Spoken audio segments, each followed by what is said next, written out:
Čaute Photoshop maniaci. V druhom tutoriáli si v stručnosti a zas od podlahy preberieme masky vrstiev. A teraz si aj ilustračne ukážeme, ako pracovať s maskami.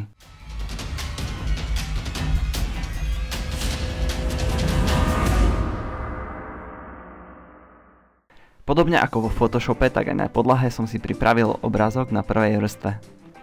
A taktiež som si pripravil druhý obrázok, ktorý vložím teraz do nášho prvého projektu.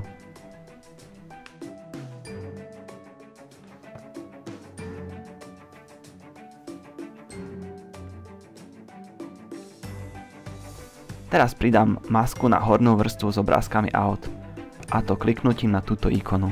Ako si môžete všimnúť, pribudla nám tam biela maska. Maska môže byť buď biela alebo čierna. Prepínať ich vieme tak, že klikneme na masku a s klávesou s krátkou Ctrl+I invertujeme masku medzi bielou a čiernou. Ak je maska biela, tak nám to neznačí nič. Nie je tam vykonaná žiadna zmena a obrázok je v pôvodnom stave. Avšak ak je maska celá čierna, tak sa obrázok tvári, ako keby tam nebol. Teda maska ho kryje. Vráťme masku na bielu farbu.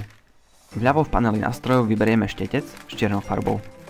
Ak zamaľujeme masku čiernou, tak efekt bude podobný, ako keby ste do papiera vystrihli dieru.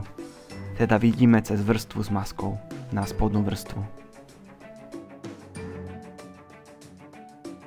Podobne si môžeme označiť časť masky s nejakým označovacím nástrojom, napríklad Marquee Tool, a vyplniť ju čiernou farbou.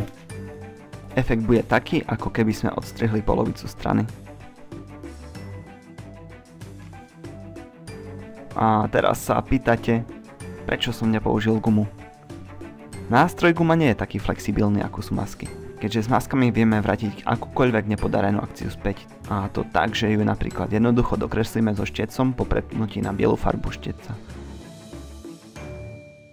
S maskami sa dá urobiť množstvo vecí. Jednoducho im treba prísť na chuť. A viac si ukážeme neskôr. Tak sa majte a odoberajte kanál.